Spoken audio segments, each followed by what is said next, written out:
இன்னைக்கு உடுமலைப்பேட்டைக்கு புதிதாக ஒரு மருத்துவமனை சேர்ந்திருந்தாலும் கூட இந்திய மருத்துவத்தில் இன்னும் நிறைய மருத்துவமனைகள் சேர்க்கப்பட வேண்டும்.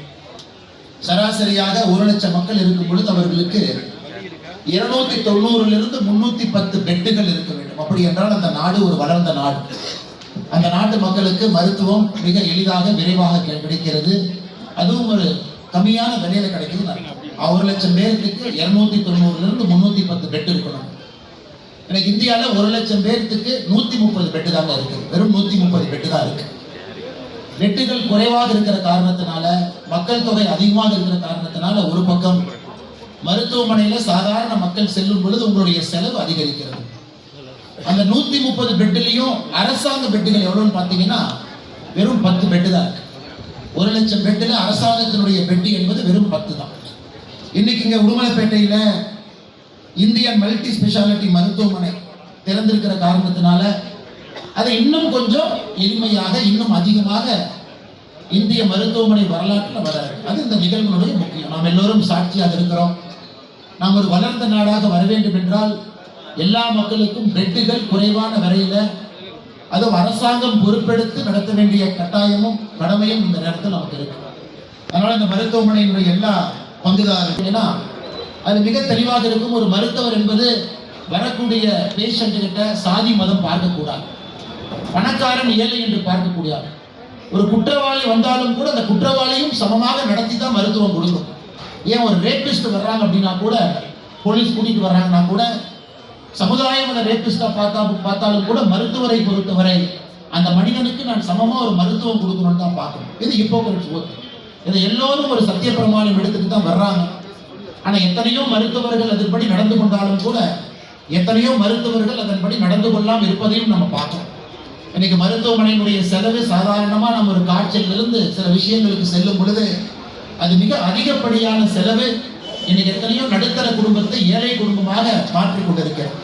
ஒரு கேன்சர் நோய் ஒரு குடும்பத்துல வந்துருச்சுன்னா அந்த குடும்பத்தை கிட்டத்தட்ட 2 தலைமுறை அந்த குடும்பம் பின்னாடி போகுது. 3 தலைமுறை கஷ்டப்பட்டு கூலி வேலை செய்தோ விவசாயம் செய்தோ கஷ்டப்பட்டு சம்பாதிச்ச காசெல்லாம் ஒரு கேன்சர் ட்ரீட்மெண்ட்டுக்கு 40 to 60 லட்சம் ரூபாய் ஒரு வருடத்திற்குள்ள செலவு செய்யும் பொழுது அந்த குடும்பம் கிட்டத்தட்ட 2 தலைமுறை பின்னாடி போகுது. அதையெல்லாம் நாம் பார்த்து கொண்டிருக்கின்றோம். அது நம்முடைய சமகாலத்தில் இது எல்லாம் நாம் சரி செய்யும். தரமான மருத்துவ சிகிச்சை எல்லோருக்கும் எளிய முறையில ஒரு குடும்பத்திற்கு கேன்சர் என்கின்ற நோய் இன்னைக்கு எல்லா குடும்பத்திலும் ஏதோ ஒரு இடத்துல வர ஆரம்பித்திருக்கிறது. அரசாங்கம் இன்னும் அந்த அளவுக்கு சிறப்பான திட்டங்களை கேன்சருக்கு கொண்டு வர முடியல. அதையும் கூட நாம் சரி செய்யணும் ஒரு சமுதாயமாக இணைந்து. அதனால் எனக்கு நிச்சயமாக நம்பிக்கை இருக்கிறது. எனக்கு விஜய் கண்ணா அவர்களை பல ஆண்டுகளாக தெரியும்.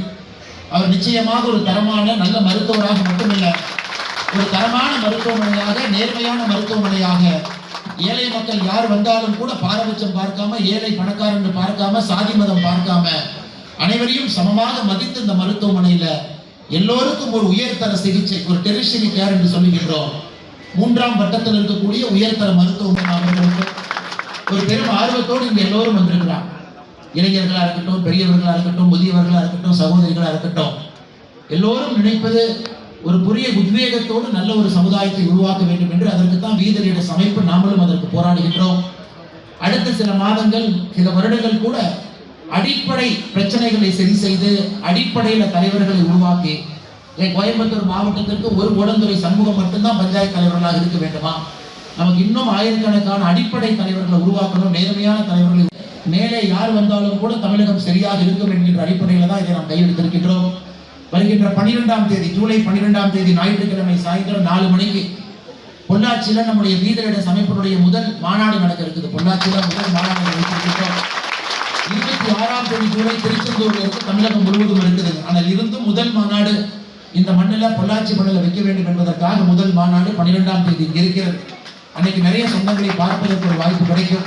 இன்னைக்கு எல்லோரையும் தனித்தனியாக சந்தித்து பேச முடியவில்லை. உங்களுடைய அன்பு எல்லாம் பிரமிக்க வைக்கிறது. நிச்சயமாக என்னுடைய கண்ணிலிருந்து ஒரு துளி கண்ணீரை கொண்டு வருகிறது. உங்களுடைய அன்பு நிச்சயமாக உங்களுடைய அன்புக்கு என்றும் பாத்திரமாக இருப்போம் என்று சொல்லி வந்திருக்கக்கூடிய எல்லோருக்கும், குறிப்பாக நம்முடைய பத்திரிகை நண்பர்களுக்கும், இந்தியன் மல்டி ஸ்பெஷாலிட்டி மருத்துவமனையை நான் திறந்து வைக்கல, நாம் எல்லோரும் திறந்து வைக்கின்றோம்.